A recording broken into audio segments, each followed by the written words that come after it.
Aujourd'hui, je vais vous montrer un film de science-fiction, d'amour et de drame de 2016, intitulé Passenger. Spoiler à venir. Faites attention et prenez soin de vous. On peut voir le vaisseau spatial interstellaire Avalon voyager dans l'espace, se dirigeant vers une région colonisée. Monde appelé Homestead 2. Tous ces quartiers sont vides, le vaisseau est en pilotage automatique. Les 258 membres d'équipage ainsi que les 5000 passagers sont en hibernation. Soudain, le vaisseau traverse une ceinture d'astéroïdes, ce qui affaiblit ses boucliers. L'alimentation est détournée vers le bouclier principal, mais le navire est sur une trajectoire de collision avec un géant astéroïde. Soudain, l'astéroïde entre en collision avec le vaisseau, provoquant divers dysfonctionnements. Le vaisseau commence à s'auto-réparer, mais l'un des modules d'hibernation s'active. Le passager réveillé est Jim Preston, un ingénieur en mécanique. Sa capsule s'ouvre et un système automatisé l'aide à son réveil en lui disant qu'il est passé 120 ans dans l'animation suspendue et que le navire n'est qu'à 4 mois de Homestead 2. On lui dit qu'il pourra passer ce temps à profiter des aspects luxueux de la bateau. Jim reçoit des instructions sur son bracelet d'identification, sa cabine et les principales activités qu'il prendre part, avant l'arrivée sur la planète. Excité et nerveux de rencontrer les gens sur le bateau, il se prépare, quitte sa cabine et entre dans une classe automatisée destinée à tout un groupe d'apprentissage. Jim a l'air un peu anxieux, car l'hologramme explique la situation sur Terre, l'appelant surpeuplé, trop cher et surestimé. Il lui dit de garder ses questions jusqu'à la fin de la leçon, mais Jim continue de demander pourquoi. Il est le seul là-bas. Il se rend compte que l'hologramme ne peut pas lui répondre et part à la recherche d'autres personnes. Il arrive dans le hall principal du navire. Personne n'est là non plus, mais un bureau d'information automatisé propose de vous aider. Jim demande à parler à une personne réelle et cela l'envoie parler à un steward, mais quand il constate que personne n'est là aussi, il demande à parler au capitaine. Lorsqu'il arrive sur le pont, même s'il n'a pas accès à l'intérieur, il peut voir qu'aucun membre de l'équipage principal n'est réveillé non plus. Jim se rend finalement à l'observatoire, où il découvre que le navire a en fait 90 années loin de Homestead 2. Il se rend compte qu'il s'est réveillé trop tôt, alors il se précipite dans le hall et envoie un message. Revient sur Terre en lui demandant ce qu'il doit faire, car il ne sait pas comment se remettre en hibernation. Le système de communication l'informe que l'appel trop cher vers la Terre prendrait environ 55 ans pour obtenir une réponse. Jim est dévasté. Il se promène et trouve le bar des navires, où il voit une autre personne. Alors qu'il parle au barman, quelque chose semble étrange chez lui. Lorsqu'il va lui chercher un verre, Jim se rend compte qu'il est un androïde. Il s'appelle Arthur. Jim veut en savoir plus sur lui, mais il ne peut même pas expliquer à l'androïde comment il est possible pour lui d'être là à l'avance. Jim se réveille dans sa cabine le lendemain et se rend à la cantina, où il réalise rapidement que la plupart des choses au menu sont réservées aux passagers de classe or uniquement. Il prend son café ordinaire et essaie de comprendre comment réparer sa chambre d'hibernation. Après avoir récupéré tous les outils, il réussit à le faire fonctionner et se couche à l'intérieur du COS. Mais rien ne se passe. Ensuite, il décide d'utiliser les outils qu'il a trouvés pour entrer dans les chambres d'hibernation de l'équipage. Cela ne fonctionne pas non plus. De petits dysfonctionnements se produisent autour du navire. Jim revient sans cesse au bar pour boire, mais surtout pour parler à Arthur. L'androïde lui donne quelques conseils, qui le convainquent de freiner dans l'une des salles de classe d'or. Et essayer de vous amuser sur le bateau. Jim essaie tous les restaurants, les jeux, le système de divertissement. Mais au fil du temps, il devient encore plus misérable d'être seul là-bas. Un jour, il s'enivre et erre dans les cabosses d'hibernation, lorsqu'il tombe sur un sas avec des combinaisons spatiales conçues pour les sorties dans l'espace. Jim enfile une combinaison et se dirige vers le sas, appuie sur un levier puis sur le bouton pour libérer la porte du sas. Une fois à l'extérieur du navire, il est hypnotisé par la vue. Il est le seul être humain conscient à vivre ce moment dans le temps. Jim libère les aimants sur ses bottes et flotte dans l'espace, se sentant dévasté. Il revient à l'intérieur, enlève la combinaison, mais retourne au sas sans la mettre. Il tire le levier, prêt à tout en finir, mais change d'avis au dernier moment, s'enfuit. De retour à l'intérieur et glisse sur une bouteille. Jim se lève et est instantanément attiré par une femme dans l'un des modules, nommée Aurora. Il recherche ses fichiers dans l'annuaire et écoute l'interview de son passager, devenant épris d'elle.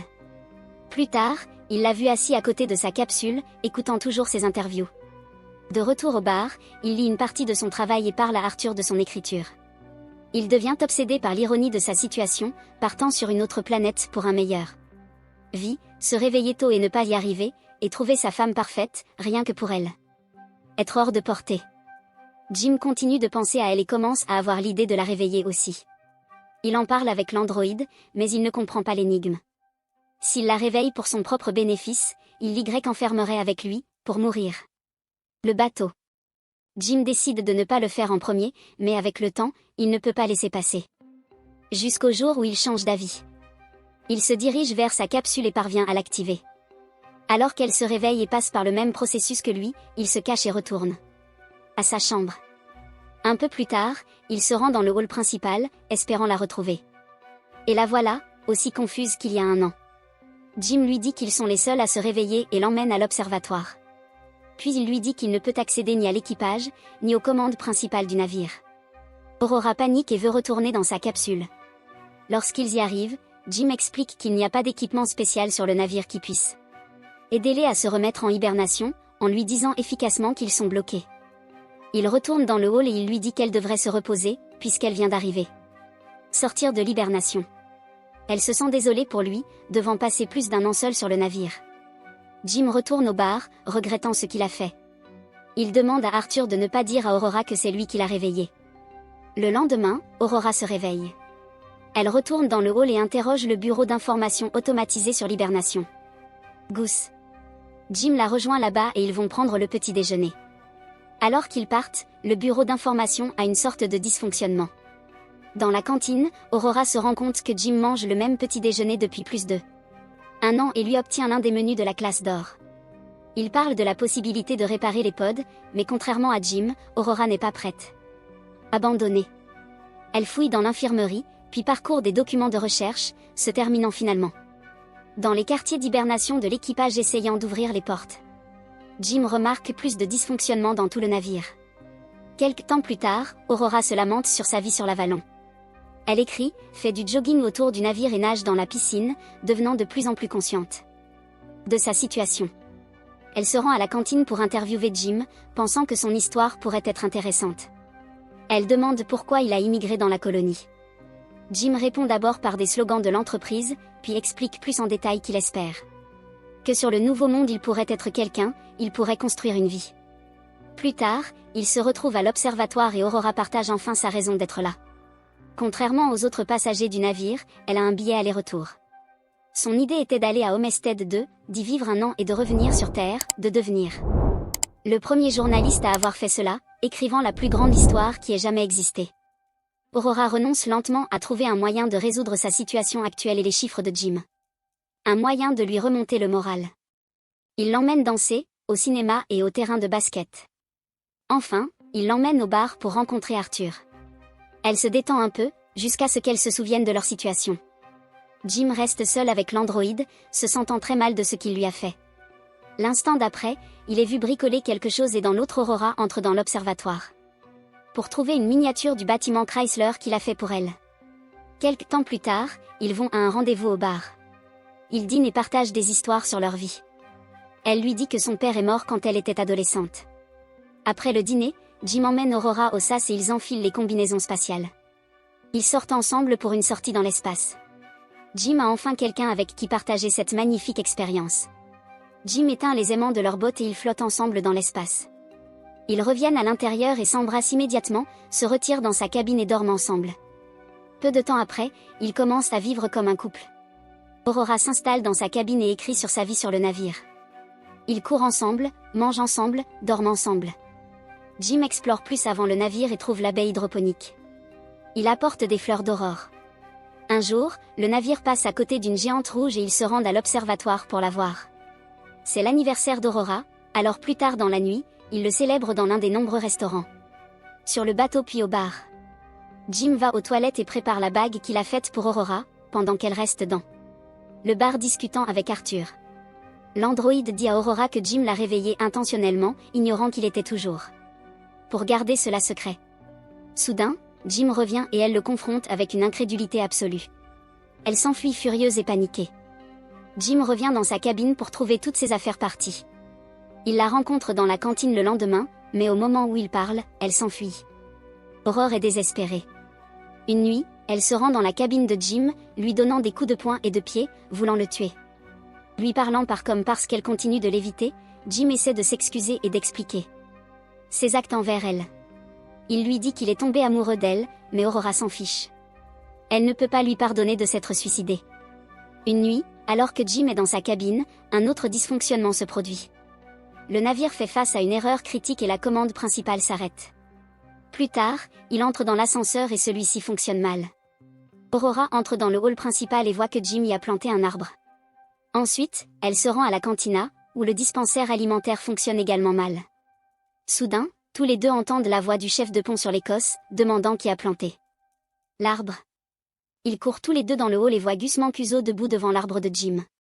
Il se présente et informe le chef de la situation. Il ne comprend pas comment 3 pods pourraient tomber en panne. Mancuso les emmène sur le pont et il découvre qu'il y a quelque chose qui ne va pas avec le navire. Mais les informations sur les systèmes doivent être vérifiées manuellement. Lorsqu'ils quittent le pont, un robot leur tombe presque sur la tête et tous les deux racontent Mancuso que des dysfonctionnements se produisent plus fréquemment sur tout le navire. Il dit que cela ne devrait pas arriver, car il leur montre comment collecter les données. Mancuso vérifie les pods, quand Jim le rejoint là-bas. Il a compris ce qui s'est passé avec la capsule d'Aurora. Le chef de pont trouve que ce que Jim a fait est terrible. Plus tard, il est au pont pour vérifier les données collectées, quand Aurora le rejoint. Il parle de ce qui s'est passé avec son pod, mais il lui dit qu'il ne peut rien faire à ce sujet. Jim entre avec le 16e robot cassé. Mancuso sent la maladie de l'hibernation, alors il va se reposer, mais en sortant, il tousse du sang. Cette nuit-là, Aurora ne peut pas dormir, alors elle va nager. Soudain, il y a une perte de gravité dans tout le navire et elle commence à se noyer alors que l'eau de la piscine se déplace avec elle. Le lecteur de gravité se réinitialise et elle s'en sort à peine vivante. Ils se croisent tous les deux pour trouver Mancuso. Tous les 3 sont de retour sur le pont, découvrant lentement ce qui s'est passé avec le navire. Mancuso découvre que quelque chose s'est passé il y a 2 ans, en supprimant un système majeur. Ils doivent trouver et réparer ce qui a causé l'échec, car tout le navire essaie pour prendre le relais. S'ils ne le réparent pas, tout le navire sera bloqué. Ils vont trouver le problème, mais Mancuso s'évanouit, alors Jim et Aurora l'emmènent à l'infirmerie. Il est en train de mourir et aucun traitement ne peut l'arrêter ou prolonger le temps qui lui reste. Quelque temps plus tard, les 3 se retrouvent à l'observatoire et Mancuso donne à Jim son bracelet d'identification, leur dit de réparer le navire et périt immédiatement. Soudain, les lumières passent à un rouge alarmant et le navire commence à trembler. Jim dit à Aurora qu'il a besoin de son aide et il court vers l'ingénierie, mais il y a un autre défaillance de l'entraînement par gravité. Et immédiatement un autre qui afflige aussi Arthur. Jim le désactive. Ils arrivent enfin en ingénierie et commencent à chercher le problème. Ils le trouvent dans la centrale électrique et alors qu'ils ouvrent la trappe, Aurora est aspirée. L'astéroïde a provoqué une brèche dans la coque dans cette zone. Jim est aspiré aussi, mais il s'accroche à la trappe, car elle continue de se refermer sur lui. Finalement, il est aspiré aussi, mais ils parviennent rapidement à sceller la brèche. Immédiatement après avoir résolu ce problème, Jim se rend compte qu'il y a plus d'une brèche dans le coque. Les deux suivent la trajectoire du météore et constatent qu'il a percuté le réacteur. Ordinateur de contrôle. Jim pense qu'il peut lui trouver des pièces de rechange. Il trouve la pièce et la change, mais le processus de ventilation du réacteur échoue toujours. Ils le font manuellement, mais cela échoue à nouveau. Jim comprend qu'il doit ouvrir la porte d'aération de l'extérieur du navire, alors il peut refroidir le réacteur. Tous les deux vont au sas et alors qu'il s'apprête à sortir, il donne à Aurora Mancuso bracelet, car il pourrait ne pas revenir. Elle l'aide avec le costume et alors qu'il entre dans le sas, elle lui dit de revenir. Parce qu'elle ne peut pas vivre sur le bateau sans lui. Aurora retourne au réacteur, où la température a atteint des sommets critiques. Un boulon du réacteur se propulse dans son bras, alors que Jim se rapproche de l'évent de l'extérieur et voit la porte. La température monte dans la salle du réacteur, alors qu'il essaie de contourner la porte d'aération. Pour l'ouvrir, il se rend vite compte qu'il devra maintenir manuellement la porte ouverte pour que le réacteur puisse se ventiler. Et il dit à Aurora. Elle n'aime pas le plan, mais il va de l'avant et lui dit de ventiler le réacteur. Elle ne veut pas qu'il meure et ils se disputent, mais il lui dit qu'ils doivent sauver d'autres personnes et elle ventile le réacteur. Le processus réussit, mais les fumées du réacteur repoussent Jim et brisent son attache. La pression dans son costume baisse aussi. Il raconte à Aurora ce qui s'est passé et elle se déplace aussi vite qu'elle le peut pour se rendre à un autre costume. Et faites-le entrer. Il s'excuse à nouveau auprès d'elle. Elle enfile un costume et s'envole pour le chercher, mais son attache est trop courte. Elle est tirée en arrière, mais s'agrippe soudainement à son attache et parvient à le tirer à l'intérieur. Aurora entraîne Jim à l'infirmerie, seulement pour découvrir qu'il est déjà mort. Elle utilise le bracelet de Mancuso pour outrepasser les protocoles médicaux et le réanimer. Le module médical fait le travail automatiquement et fait revivre Jim. Aurora lui pardonne. Plus tard, Aurora répare Arthur et il donne à Mancuso un enterrement spatial approprié. Jim l'emmène à l'infirmerie et lui dit qu'il a trouvé un moyen d'utiliser le module médical. Comme une hibernation. Il lui dit d'entrer dans la nacelle et de faire le reste du voyage là-bas. Mais, comme cela est révélé plus tard, elle refuse et décide de rester avec lui, éveillée sur le navire. Jim lui propose enfin et ils vivent leur vie sur le navire. 88 ans plus tard, l'Avalon arrive sur Homestead 2. L'équipage se réveille et trouve le navire dans un état très inattendu. Aurora leur laisse un message, racontant l'histoire de la vie qu'elle et Jim ont eue sur le navire. Pendant que les autres dormaient.